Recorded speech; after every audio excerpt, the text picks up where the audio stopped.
Oke, bismillahirrahmanirrahim. Kita ketemu lagi. Kali ini kita membahas tentang belajar efektif, efisien, dan menyenangkan. Materi ini dibuat khusus untuk kelas 11. Sebagai persiapan kamu nanti belajar lebih baik lagi menuju ke kelas 12. Kita mulai ya. Oke, tujuan dari materi ini agar kamu dapat memahami hakikat belajar, memahami faktor-faktor yang memengaruhi hasil belajar, serta cara belajar secara efektif dan efisien. Kita mulai dari definisi belajar. Saya bacakan dulu ya. Jadi, menurut para ahli, belajar adalah suatu aktivitas yang dilakukan secara sadar untuk mendapatkan sejumlah kesan dari bahan yang telah dipelajari. Belajar juga dapat didefinisikan sebagai proses di mana tingkah laku ditimbulkan atau diubah melalui latihan atau pengalaman. Belajar juga merupakan proses di mana tingkah laku dalam arti yang luas ditimbulkan atau diubah melalui praktik dan latihan. Belajar dikatakan sebagai suatu proses karena perubahan tingkah laku yang terjadi melalui suatu tahapan-tahapan yang pada akhirnya menjadi suatu hasil belajar. Contohnya, seorang anak yang ingin dapat belajar, maka ia mulai dilatih oleh orang tuanya, merangkak, berdiri, dituntun untuk mulai melangkah yang pada akhirnya si anak bisa mulai berdiri sendiri dan mulai sedikit demi sedikit melangkahkan kakinya dan kemudian ia mulai dapat berjalan dengan sempurna. Demikian juga jika seorang siswa ingin mengetahui, dapat serta memahami suatu dengan baik, maka ia harus melalui proses yang disebut proses belajar. Proses belajar akan menghasilkan perubahan yang bersifat intensional atau disengaja, lalu positif, aktif, efisien, efektif, dan fungsional. Oke, selanjutnya kita akan bahas faktor-faktor yang memengaruhi hasil belajar. Yang pertama faktor internal. Ini semua ada di dalam dirimu. Ya, yang pertama ini fisik. Jadi secara jasmaniah kamu harus sehat.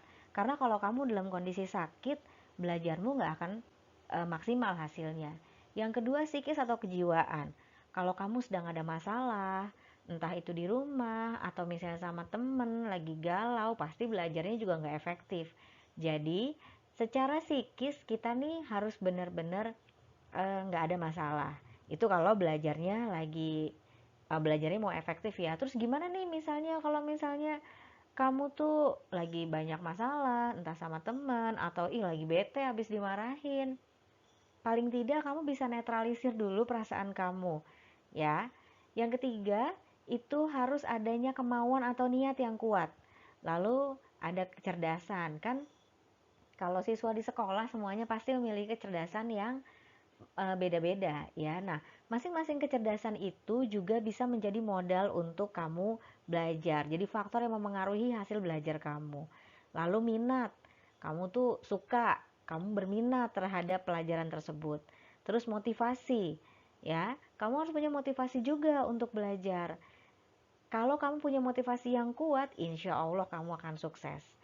Nah, faktor yang selanjutnya adalah faktor eksternal. Faktor ini ada sarana dan prasarana, misalnya meja belajar atau lingkungan yang kondusif, terus lingkungan sekitar, jadi misalnya nggak terlalu berisik dan sebagainya. Kita, nah, ada 3 hal yang mendukung cara belajar efektif. Yang pertama, belajar mandiri. Belajar mandiri adalah sebuah konsep pembelajaran atas inisiatif sendiri, bukan belajar sendiri. Jadi, kamu tuh punya keinginan, punya inisiatif buat belajar gitu loh. Jadi kayak misalnya, oh habis ada materi dari guru nih, kamu mengulang, atau kamu ngerjain soal, atau kamu ngerjain tugas. Secara secara sendiri, kamu punya inisiatif dari dalam dirimu. Nah, itu namanya belajar mandiri. Yang kedua, media belajar. Media belajar adalah sebuah sarana yang akan membantu kita dalam belajar karena dari media itu kita tinggal baca, misalnya buku. Tapi bagaimana kalau misalnya materi itu materi olahraga, terus harus praktik, misalnya praktik senam. Nah, medianya bisa aja YouTube, atau misalnya video-video, atau misalnya eh, kamu ada media lain yang bisa kamu gunakan untuk mempelajari senam. Kalau misalnya olahraga yang lain, volley gitu, wah medianya itu berarti bolanya. Kalau softball berarti peralatan softballnya. Nah, lalu yang ketiga, strategi atau cara belajar. Strategi belajar efektif sangat penting untuk mencapai prestasi belajar yang ingin kita capai. Jadi kita mesti punya strategi nih. Contohnya misalnya waktu belajarnya yang pas, kapan nih kita belajar pasnya? Oh, subuh, atau misalnya sebelum subuh, atau misalnya malam. Nah, itu kembali pada kebiasaan-kebiasaan kamu, atau juga nyamannya kamu tuh belajarnya kapan. Oke, sekarang kita masuk nih pada inti pembahasan cara belajar efektif dan efisien. Yang pertama, siapkan dulu buku-buku pelajaran yang mau dipelajari. Jadi siapin dulu rapi di meja belajar. Oh iya, kalau mau belajar, meja belajarnya sebaiknya rapi. Supaya kamu nggak susah nyari-nyari buku, atau misalnya jadi sempit, mau nulis susah, mau nyari buku yang ini itu susah. Jadi kamu harus rapihin dulu. Yang kedua, mulai pelajari buku paket atau buku catatan pada jam pertama dan seterusnya. Jadi belajarnya runut. Kan kalau misalnya kita belajar nih dalam satu hari ada jadwalnya. Jadi sebaiknya runut tuh mengikuti jadwalnya. Yang ketiga, jangan terlalu lama membaca buku pelajaran. Upayakan sekitar 20 menit. Jadi kalau belajar nih yang penting kita efektif dulu. Kita belajar tuh jangan ada distraction, jangan ada gangguan. Kita baca 20 menit, kita pelajari.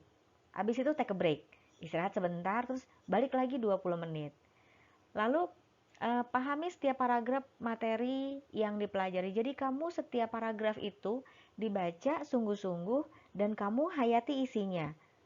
Dengan begitu kamu akan dapat tuh intisari dari paragraf itu apa. Yang kelima, catat hal yang penting dalam buku Anda. Ya, jika belum mengerti, maka tanyakan pada guru atau teman yang sudah mengerti. Jadi kalau misalnya kamu udah baca nih, terus nih mentok nih apa sih? Maksudnya apa sih artinya? Kamu catet tuh, nanti kamu tanya ke guru, kamu tanya sama teman. Nah, yang keenam nih untuk pelajaran non eksakta atau yang bisa dibaca, bisa dihafal, yang nggak pakai rumus. Coba sambil berdiri layaknya seorang guru ketika berdiri di depan kelas. Hal itu untuk menguji berapa persen Anda menguasai materi yang baru dipelajari. Jadi, kamu bisa juga baca kencang-kencang, terus kamu tuh ngomong kayak kamu lagi nerangin. Paling enggak, itu untuk mengukur seberapa persen kamu tuh menguasai materi itu. Ya, kalau untuk pelajaran eksak atau yang banyak rumusnya, matematika, fisika, kimia, lalu sedikit ada ekonomi, sedikit ada geografi, biologi juga kadang-kadang ada ya. Nah, itu upayakan kamu tulis tuh rumus-rumusnya pada folio atau karton. Lalu kamu tempel di tempat yang mudah kamu lihat, yang gampang kamu ingat. Atau misalnya, nggak mau gambar-gambar, nggak mau nempel-nempel, kamu bisa membuat mind map secara online. Nah, nanti hasilnya bisa kamu download dalam bentuk gambar dan gambarnya kamu simpan, kamu kumpulkan dalam satu folder di handphone kamu. Nah, nanti kalau kamu belajar, kamu tinggal buka tuh foldernya, kamu pelajari mind mapnya. Ya, jadi kalau mau ulangan kamu nggak gerasa gerusu gitu. Untuk materinya mana ya, terus susah gitu. Jangan. Lalu nih, yang kedelapan, kerjakan latihan-latihan soal sebanyak-banyaknya, terus catat temuan-temuan soal yang belum kamu mengerti. Tanya ke teman atau guru. Sama kayak tadi materi yang harus dibaca, kalau udah kamu latihan soal, aduh mentok nih nggak ngerti. Oh ya udah nanti kan karena lagi PJJ ya sekarang masanya PJJ. Kalau nggak PJJ kamu bisa langsung ketemu guru. Tapi kalau pas PJJ kamu bisa juga misalnya WhatsApp gurunya atau sekarang banyak platform belajar online, kamu bisa juga pakai platform belajar online. Yang kesembilan, sering-sering diskusi, tanya materi atau soal sama guru atau temen. Temennya yang udah lebih ngerti ya, jangan yang sama-sama nggak ngerti, nanti malah jadinya sama-sama bingung. Nah, yang terakhir nih, buat kelompok belajar yang kecil. Jadi kamu tuh banyak kerja kelompok, tapi yang solid gitu loh. Jadi kamu itu belajar sama-sama, jadi enak buat diskusi. Oke, kita cukupkan dulu sampai di sini.